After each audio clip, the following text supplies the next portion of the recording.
but only if you listen to me. Come inside of my heart. If you look at my actions, look at the stars. Go a little bit faster.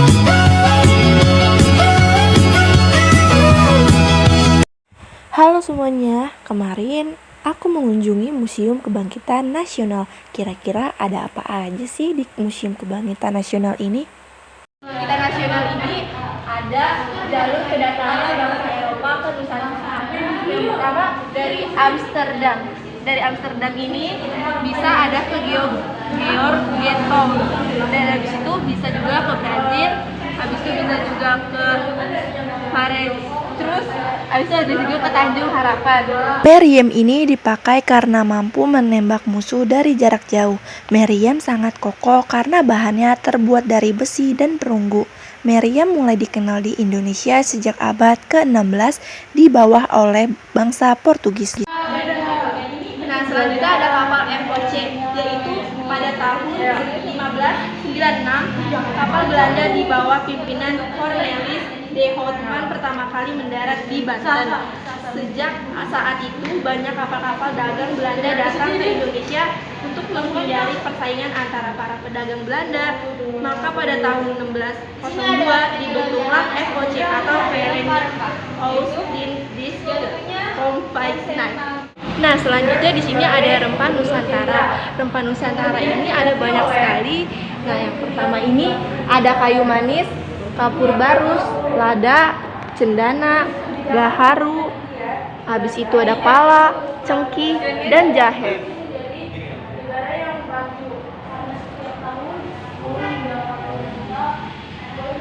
Munculnya elit baru. Kebijakan politik etis yang dinilai menguntungkan adalah edukasi, karena rakyat diberi kesempatan mendaftarkan anaknya ke sekolah formal milik pemerintah. Terbukanya kesempatan memperoleh pendidikan melahirkan golongan priai baru, yaitu kelompok masyarakat terdidik yang diangkat menjadi pegawai pemerintah. Mereka memegang peranan penting pada masa kebangkitan nasional. Nah, selanjutnya ada pendidikan masa penjajahan Belanda. Bagaimana sih pada masa penjajahan Belanda ini dalam pendidikan? Nah, pendidikan pada masa FOC dilakukan oleh lembaga keagamaan karena itu menilai agama Kristen, Protestan dijadikan sebagai dasar pendidikan akhir. Nah, di sini ada ruang kelas Stovia, yaitu pada 1 Maret 1902 Sekolah Dokter de Jawa diganti menjadi Stovia. Nah, atau Sekolah Pendidikan Dokter Bami Putra. Kurikulum pendidikan Stovia disamakan dengan kurikulum yang berlaku di Eropa. Karena itu syarat utama untuk masuknya harus lulus dari sekolah rendah Eropa. Pelajar Stovia harus menguasai bahasa Belanda karena menjadi bahasa pengantar dalam kegiatan pembelajaran dan bahasa komunikasi di asrama. Kegiatan belajar dimulai pada jam 7 sampai 12.30, berlangsung selama 50 menit untuk setiap mata pelajaran. Selanjutnya ada penyimpangan politik etis. Nah, pada 17 September 1901, yaitu Ratu Wilhelmina menegaskan bahwa pemerintah Kerapan Belanda mempunyai hutang budi untuk meningkatkan kesejahteraan rakyat di Hindia Belanda melalui yang pertama ada irigasi, kedua emigrasi, ketiga edukasi. Nah, pelaksanaan politik etis menyimpang jauh dari usaha mensejahterakan rakyat karena dalam praktiknya diarahkan untuk mendatangkan keuntungan bagi pemerintah. Nah, di sini ada kelas Kartini. Kelas Kartini ini mengajarkan para perempuan untuk membaca, menulis, dan mengenal hal-hal yang lainnya. Kongres Budi Utomo. Nah, pada Kongres Budi Utomo ini tanggal 8 Agustus 1908 pengurus Budi Utomo mengatakan rapat di Stovia membahas rencana kongres. Keputusan yang dihasilkan dalam rapat tersebut adalah yang pertama, kongres dilaksanakan di Yogyakarta dan terbuka untuk umum. Kedua, pengurus Budi Utomo akan menemui Gubernur Jenderal melaporkan rencana pelaksanaan kongres. Dan yang ketiga, menunjuk Dr. Wahidin Soesodo sebagai ketua kongres.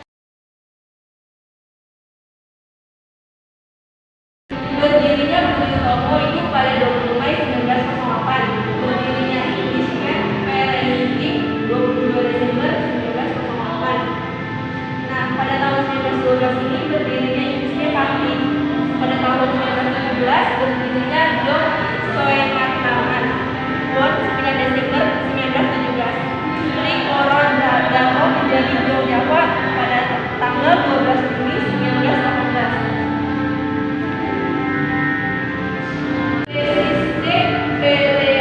Vereniging diubah menjadi Perhimpunan Indonesia pada 11 Januari 1925. Terbentuknya Jong Islamis Nieten Bon pada 1 Januari 1925. Nah, di sini pada tahun 1927 Jong Indonesia berdiri pada 20 Februari dan berubah nama menjadi Pemuda Indonesia pada 28 Desember 1927. Berdirinya Pemuda kaum Betawi itu pada awal 1927.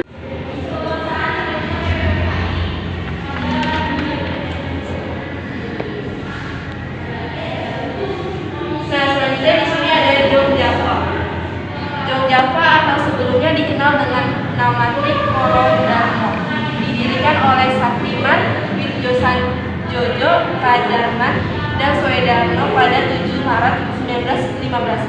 Tujuan utama Jong Java adalah untuk mempersatukan para pelajar Jawa, termasuk Madura, Bali, dan Lombok, mengembangkan minat terhadap kesenian Jawa dan bahasa Jawa, serta memajukan pengetahuan umum bagi para anggota ini. Selanjutnya ada Jong Sumatramen Bon, yaitu Jong Sumatramen Bon didirikan pada 9 Desember 1917 di Maltevreden, Batavia. Sesuai dengan namanya, organisasi ini bertujuan untuk mempersatukan pelajar dari Sumatera, menanamkan rasa cinta terhadap kebudayaan Sumatera.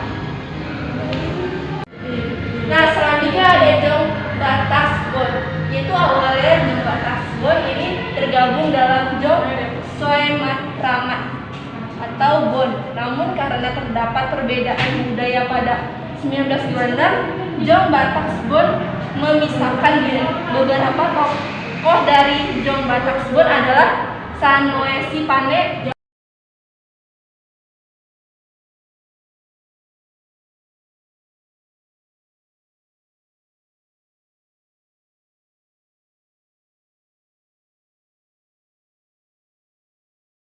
di sini ada Kongres Pemuda pertama 30 April sampai 2 Mei 1926. Nah, Manifesto Politik 1925 yang dikeluarkan oleh Perhimpunan Indonesia di Belanda menjadi pengganti semangat para pemuda di tanah air. Puncaknya pada 30 April sampai 2 Mei 1926, Kongres Pemuda pertama dilaksanakan di Gedung Sint-Zein dekat lapangan Banteng, Batavia. Di sini ada Pemuda Indonesia. Pemuda Indonesia berdiri pada 20 Februari 1927 di Bandung dengan nama awal Jong Indonesia.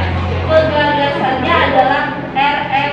Joesoek Faji dan N. Eastern Sartono. Anggotanya terdiri dari murid AMS, yaitu LGBT Heidelberg School, yaitu ada THS School, yaitu Perhimpunan Pelajar-Pelajar Indonesia, didirikan di Batavia oleh para mahasiswa School, Sekolah Tinggi Hukum.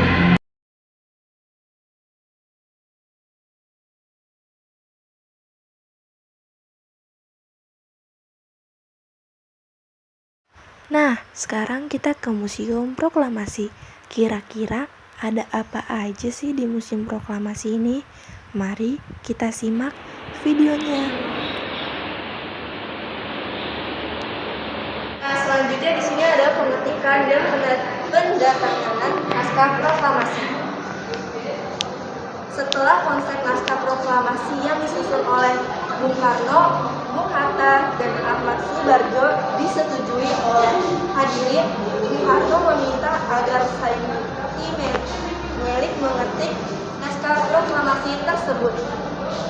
Sayuti Melik mengetik naskah proklamasi di ruang bawah dekat dapur dengan ditemani oleh BM dia. Pada saat pengetikan, Sayuti Melik melakukan perubahan 3 kata. Nah, kata tempo menjadi tempo. Kata wakil-wakil bangsa Indonesia berubah menjadi atas nama bangsa Indonesia.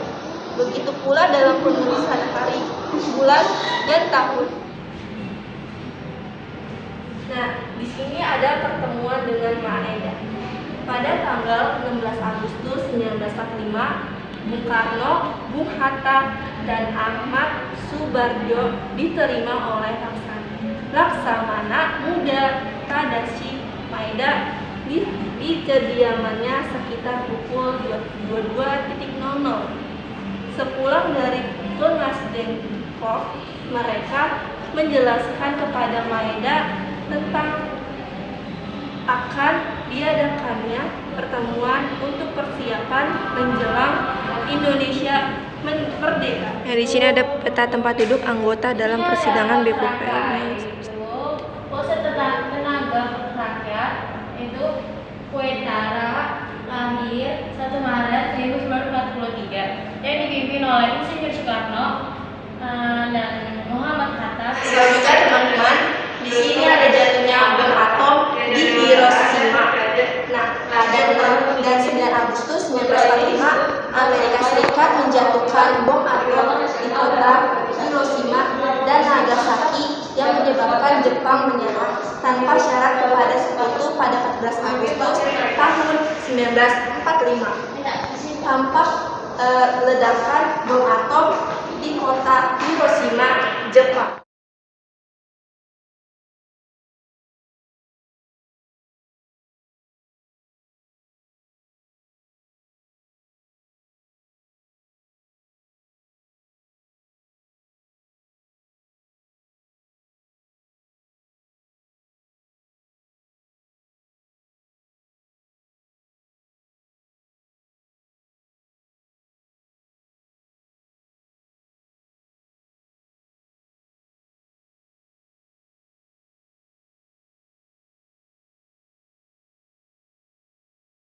Juga di sini ada penyerangan Hindia Belanda.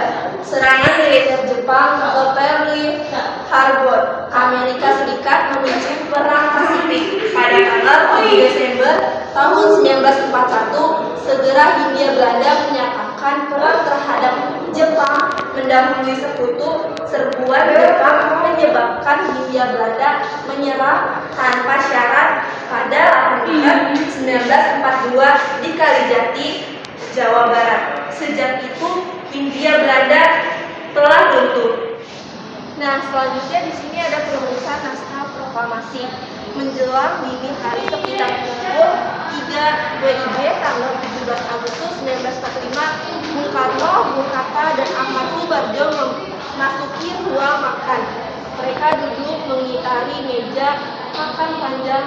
Bung Karno mulai mempersiapkan naskah proklamasi, sedangkan Bung Hatta dan Ahmad Subarjo menyumbangkan pikirannya secara lisan. Setelah teks diberi judul proklamasi, dialog pertama yang dijadikan dari kesepakatan 3 tokoh nasional itu adalah kami bangsa Indonesia dengan ini menyatakan kemerdekaan Indonesia.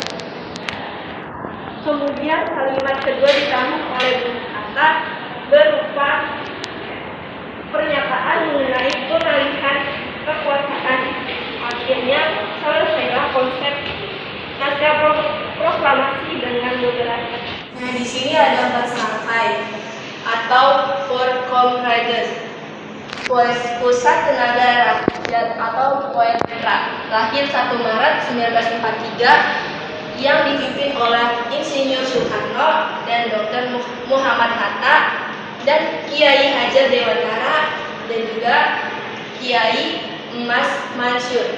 Para pemimpin putra ini disebut 4 serangkai yang merupakan perwakilan pergerakan nasional. Dalam organisasi ini, para pemimpin bangsa mendapatkan kesempatan memimpin rakyat